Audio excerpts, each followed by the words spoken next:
I remember, je me souviens. J'ai vécu 10 000 ans et 1000 ans encore. Je me souviens, je me souviens.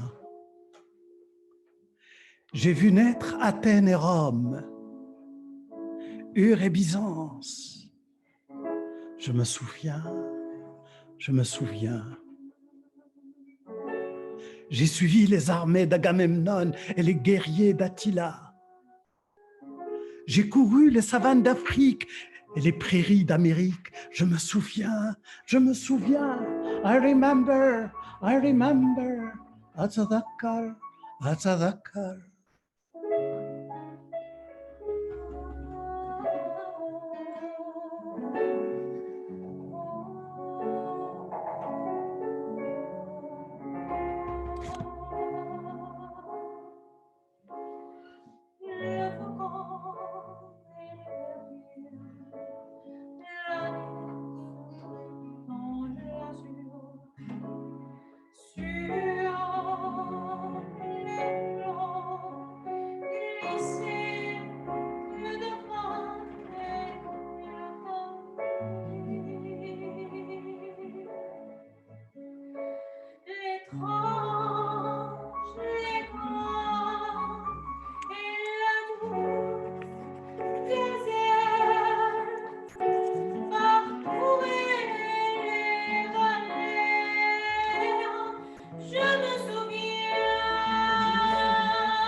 Je suis le grain de poussière.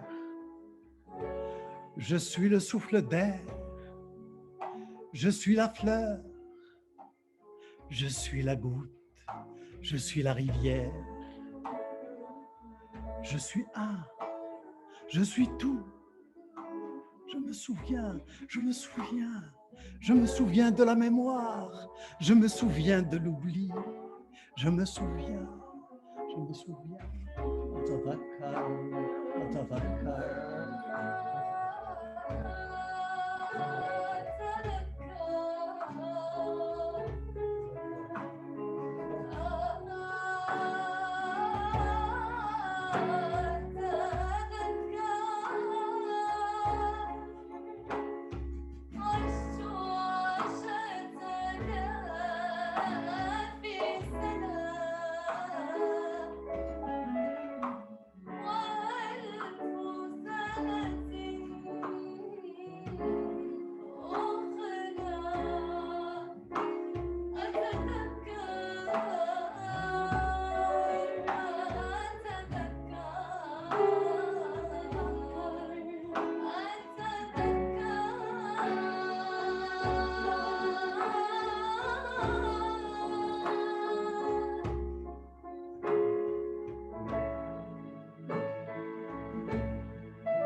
I remember, I remember.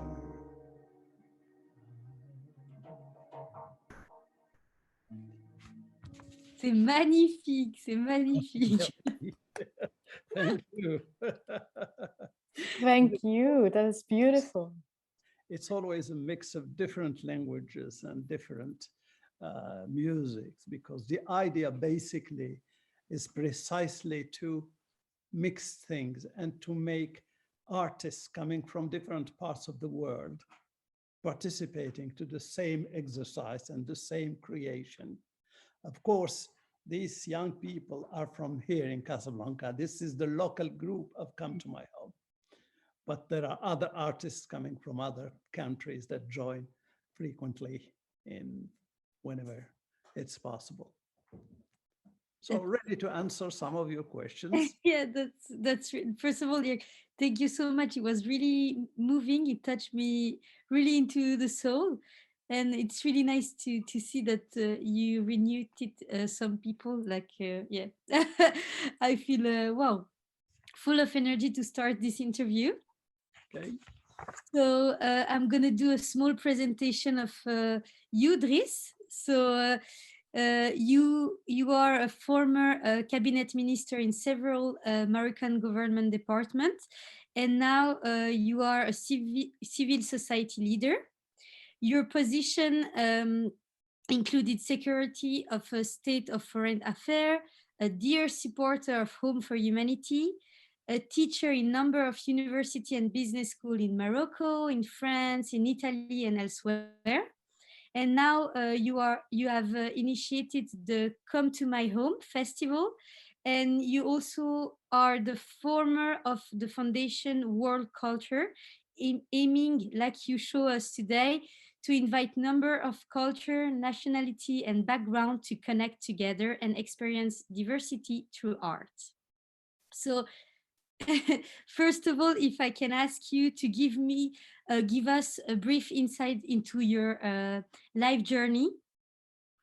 Oh, that's That's long. it's long journey, but however, I have been here for quite some time in doing plenty of things. I was born in Fez, actually, which is the oldest city in Morocco. My childhood was there. Then I moved to Rabat, then to Casablanca, then to Rabat, and then back from Casablanca to Rabat, and so on.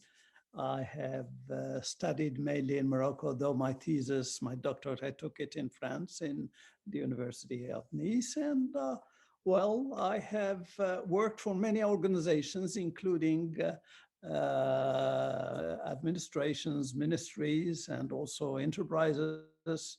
And I have, how could I say, initiated plenty of things here. Well, if you go on if you put my name on the internet, you would find plenty of information about me. Sometimes I wonder, well, what can I say which would be synthesizing all what I have done? Very modestly, I would say I am a poet, and that's my synthesis for all what I have done. So I have 6 children. That's good. that's 2 of them are still students. They're finishing this year. The others have done plenty of other things. One of them is a writer. She has published a very a bestseller, and she's quite well known now. And the others have, each of them have created something. The idea in my family, and that was basically how I was brought up, was to do what you feel like doing, be open, create. And there was no limitation to creativity. I was both encouraged by my father and my mother. So I have written a few books. One of them, here it is, Suis ton chemin. Here is one. Follow your path, which means that it's a number of counsels and advices to my children and to my young people, my pupils, and to some others also, with what I have learned during this journey, my life's journey. And recently, I have also published, all my poetry was published here in this book, which is entitled En quête de mots, in search of words, because though I am aged, I'm still in search of words to say what I want to say. Since you were already talking about your family, I would love to, and also we are looking at your beautiful home right now. I would love to ask you about home. About what does home mean to you? What is your notion of home? Oh, my notion of home would be, my home is in me, inside me, and it is open to whoever wants to come and visit. That's basically what it is. Though, of course, there is a physical home which is present, which is in which I live presently. I just moved 2 months ago, because one of my daughters came and took the apartment I was in before. She lives in it with her husband and her children. I am, my first wife passed away, and I am separated with my second wife, but we have very nice and very friendly relations. So I live by myself, I live alone, but I wouldn't say, it's not correct to say I live alone. I live with plenty of people around me, and plenty of, not necessarily always there physically, but their spirit, what they give me, what I give them, is there in my present home. So to let you have a look at my home, if you don't mind, I can move around and show you some things. You could see some of my paintings on the walls, and some of my books also. I have plenty of books in here. I read a lot, so there are plenty of books. Here is, you can have a look at the garden from here. The swimming pool is empty, unfortunately, but it's there. It will be, in a few months, it'll be okay. There are plenty of other things in this home. Piano, plenty of things. Oh, let me show you this. I'm very proud of one picture I have here with Nelson Mandela. I'm with a bunch of ministers and Nelson Mandela.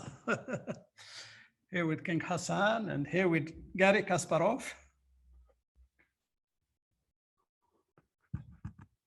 And so that's the living room. Upstairs, there is my room, my other things. There are things everywhere. My own paintings, and some others. So that's it. What can I show you else in my home?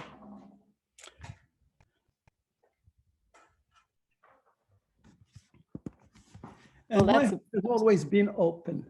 Everywhere I lived, even when I was living with my parents as a youngster, as a child, I was allowed to invite whomever I want. And there were always plenty of friends, children, then teenagers, and later students. My father was a professor at Al-Qarawiyyin, and he was a judge. After that, then he went back to Qarawiyyin, which is one of the oldest universities in the world. It goes back to the 9th century.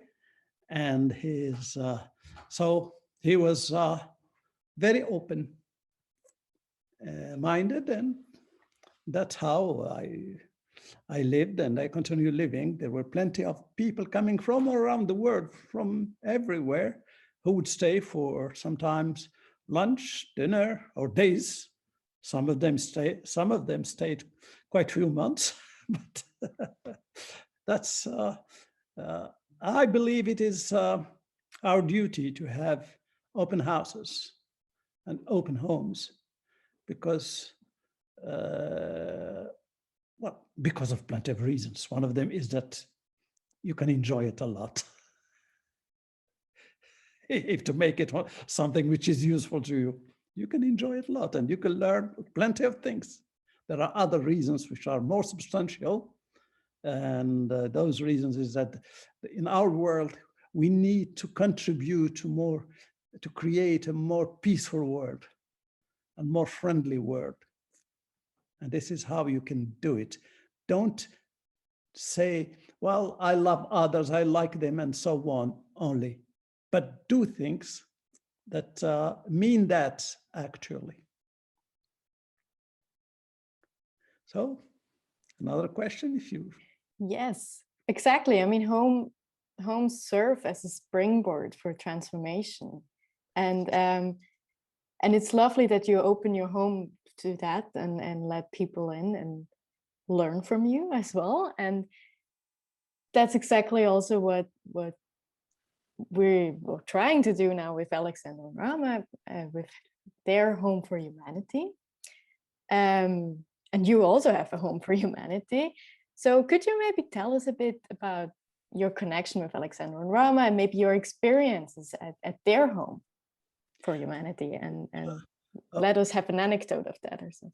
Okay, I met Rama in Gibraltar.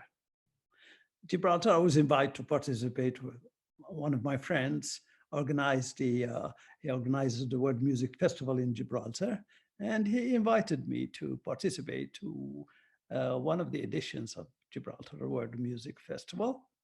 And Rama was invited also. So we met there and we stayed connected. She invited me then she invited me to come and visit her place in it's between somewhere between Lyon and Geneva, if I'm correct. And I went there, and that's how I met Alexander and Arjuna. And it was a magnificent experience. I had with me another young musician, Moroccan musician, Abdullah, and a Senegalese singer, a beautiful Senegalese singer, Badara Sek, who lives in Rome. I invited them also, and we were there, we performed in their place and also in Geneva at the United Nations headquarters. And so it started like that. And we continue to be in contact, and that's how we came to the conclusion that we could certainly be partners in our endeavors as Homes for Humanity. And the last idea they launched, which is Home for Humanity, and Global Home for Humanity, that's something I am very keen on doing things together with them. Great.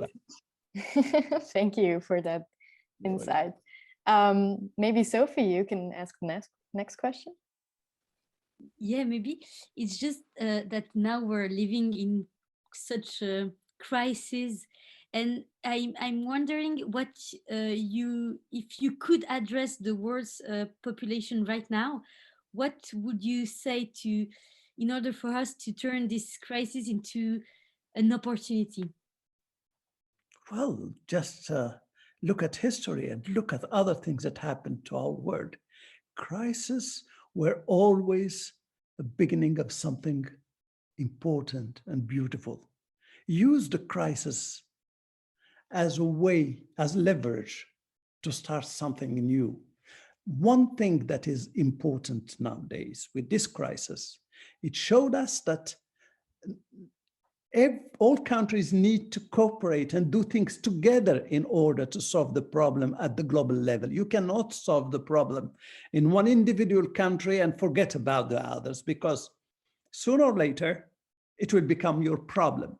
Therefore, we have to do things to cooperate and collaborate in order to solve the problems, the crisis that is facing us. And that's my message. If I had to give any message, please get more connected, do things together, try to find solutions together, make peace, and find ways to enhance humanity's capacity to do better things and to go to the stars and do beautiful things in the future. That's really beautiful, and I'm gonna take that advice for myself. Really, I think I also believe that cooperation is the best way to do whatever we can to do so. Yeah. But remember one thing, it should be something that you actually do, not something that you just think it's beautiful, it's nice, we have to think like that. We have to do things together. This is one of the things I have been, during all my life up to now, I have been always trying to gather people and to put them together and try to find ways to do things together. Most of the time in the culture that is now, the culture that emerged since the 19th century and maybe even earlier, is a culture of individualism. It is a culture of, well, me, me, me. I want to do things for myself, sometimes for my family when you are, generous enough, for me and my family. But it's not the right way to think. We need to do things for everybody. And when I do things for myself, I have to share with others. I have to make sure that others benefit from it. I'm not moved only by my egocentric or egoist, desires. I should be moved by the desire to share. That's what I believe in. Yeah, that's really touching. But do you have key to do so? Because it's, as you said, like it's really easy to say that you want to do things together, but where can we start? You're doing it right now. Yeah, true. You are doing it right now. Don't believe that doing things together needs something absolutely extraordinary. You just need to be ready to, you have some time, okay, let's talk. Let's find a way to talk, and maybe something will emerge from that. Mm-hmm. And there is no particular key, I would say, except education. Education comes from your childhood, but, well, some are educated that way, some others are educated in different manners. But basically, most of the present educational system in most of the world, the countries of the world, is an education which is basic, which is based on, well, be a champion, be a leader, be the best, be this and that, addressing the individual entity, the individual in you. Well, you have to be a leader, you have to be a champion. You can be all that if you like, and if that satisfies you.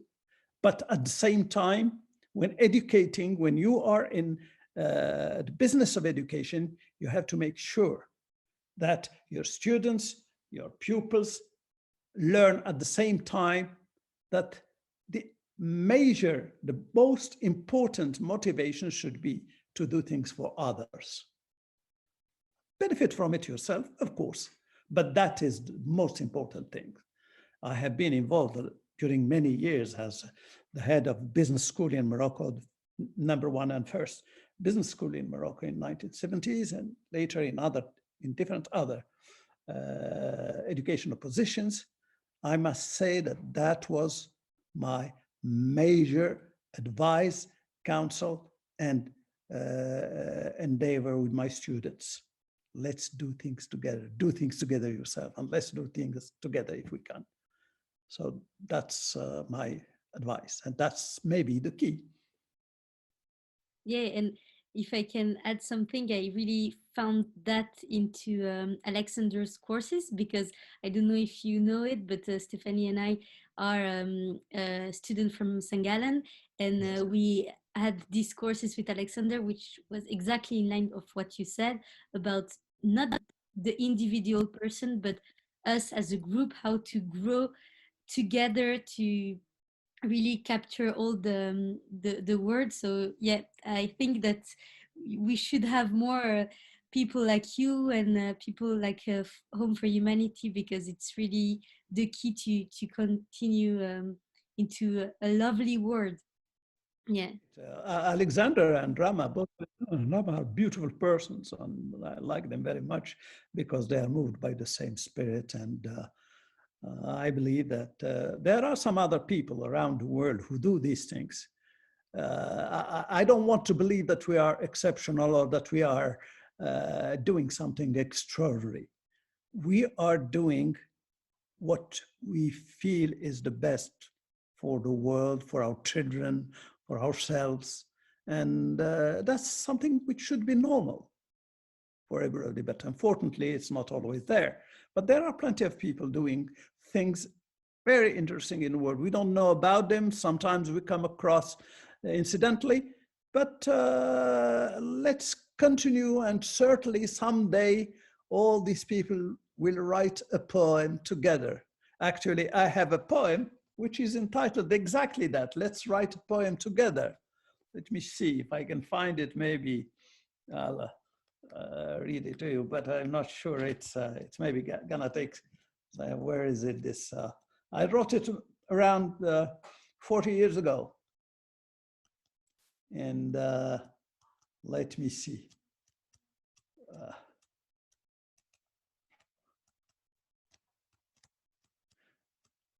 Okay, maybe I'll read it later. Continue our discussion, and I I can do two things at the same time.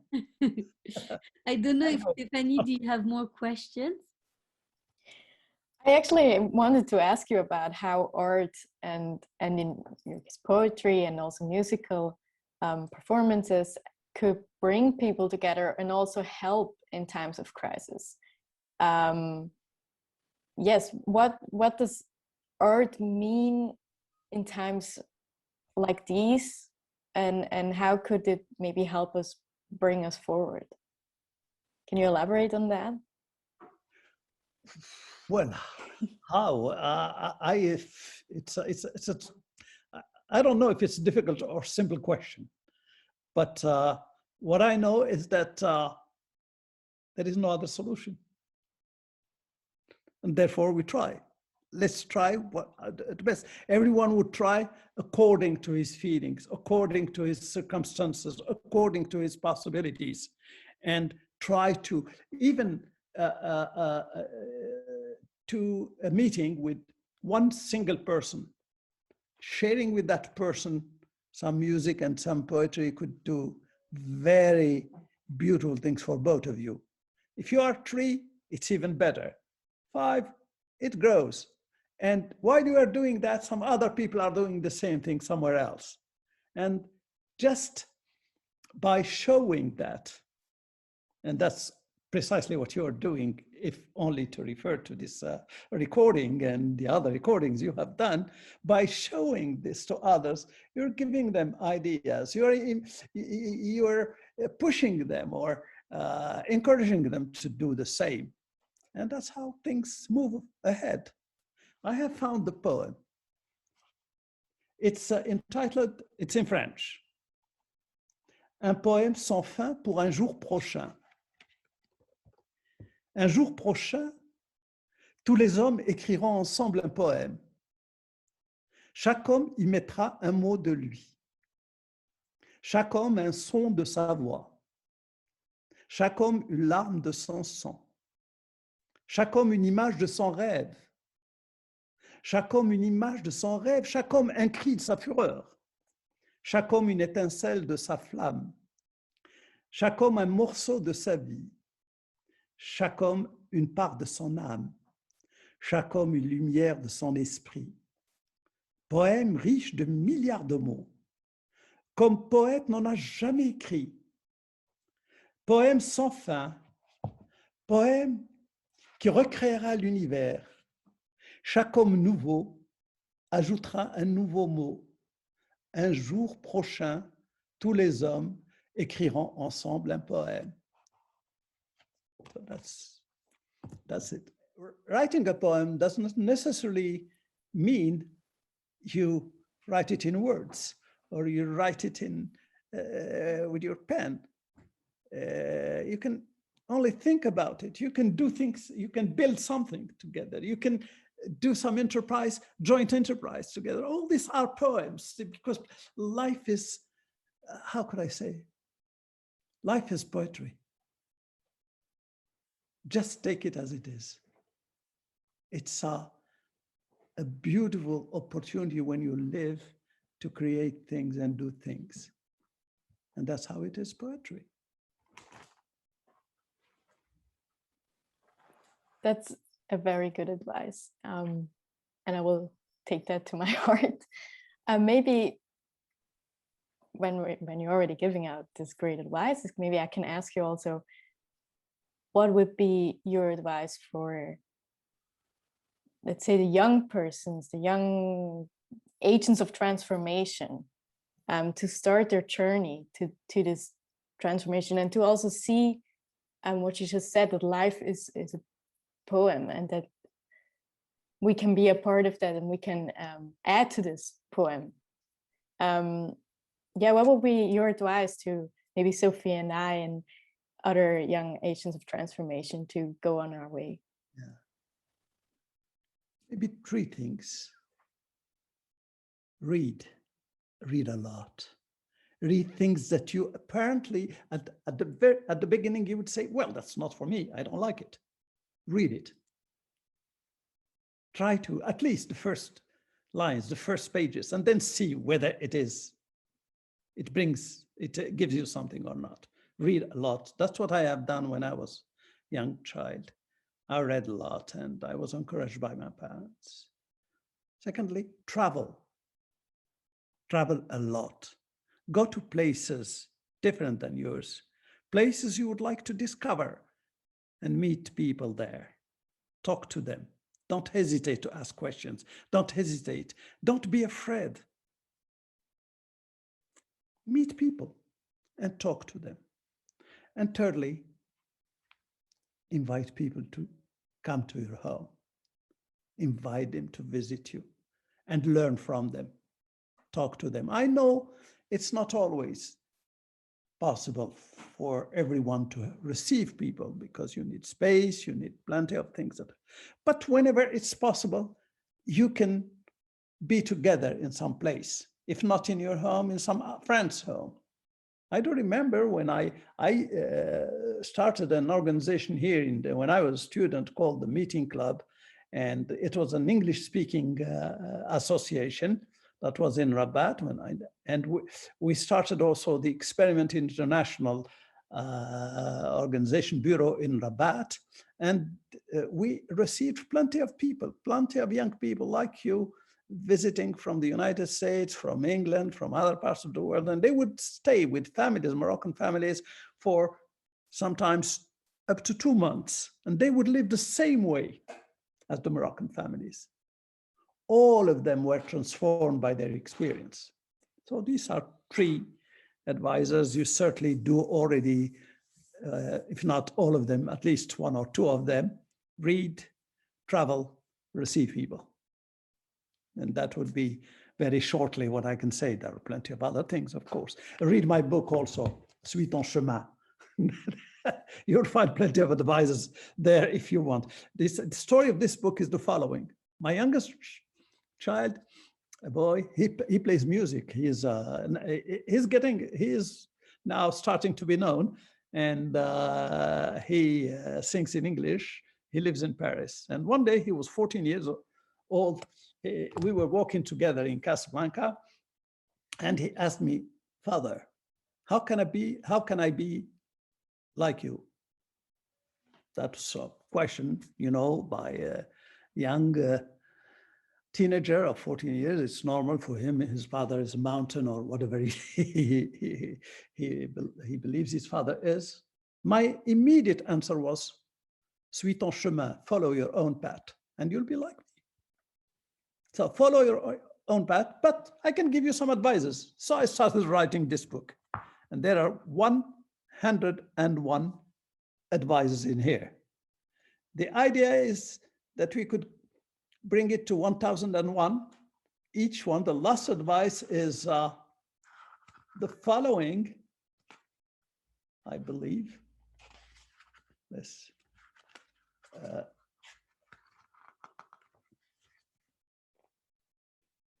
In French, le dernier conseil. Il reste 900 autres conseils qui ne figurent pas dans cet abrégé. À toi d'en écrire une partie, mon enfant, et de passer le témoin au suivant en regardant l'âme du monde au cœur d'une vie que le ciel déploiera devant tes yeux émerveillés. So, I've written 101 himself, or another one could write 10, 100, or whatever, until we have 1001, which would be beautiful, because it reminds me of the Arabian Nights 1001. And I have written a poem about that, the 1001, and we have put it in music. We are performing that, but that's not the one we are going to to perform right now. I have another one for you, which would be the performance by my young friends here. But now, do your own mistakes. That's good also. You learn plenty of things from your own mistakes. That's true, yeah. You are ready to accept that you have made mistakes. That is true. Okay. Ailleurs.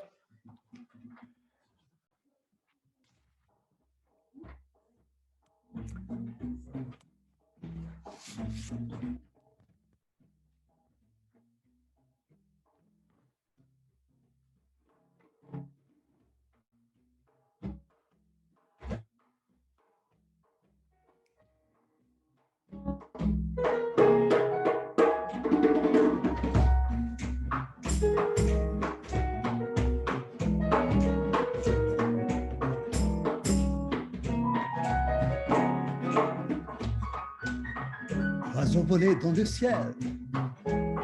C'était un oiseau étrange. Il n'avait pas d'ailes et ses ailes n'avaient pas de plumes. Sans pattes ni bec, sans queue ni tête. D'ailleurs, ce n'était même pas un oiseau. Il volait bas. Le ciel n'était pas le ciel. Et l'oiseau marchait sur le sol qui était vide. Parti nul ne sait où, car les oiseaux n'étaient pas des oiseaux, et aucun d'entre eux n'était là pour chanter un poème qui n'était pas un poème, car il n'y avait ni rime ni vers, ni image ni métaphore, et il n'y avait même pas de poète. Le poète était ailleurs, parce qu'ailleurs était ici.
Et puis soudain, l'oiseau réapparut, toutes ailes déployées, avec ses plumes, ses pattes, son bec, sa queue et sa tête.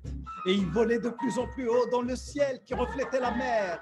Et ils étaient des milliers d'oiseaux à chanter un poème, avec quelques rimes et des vers, des images et des métaphores. Et le poète était de la fête, même s'il était toujours ailleurs, parce qu'ailleurs, c'était ici.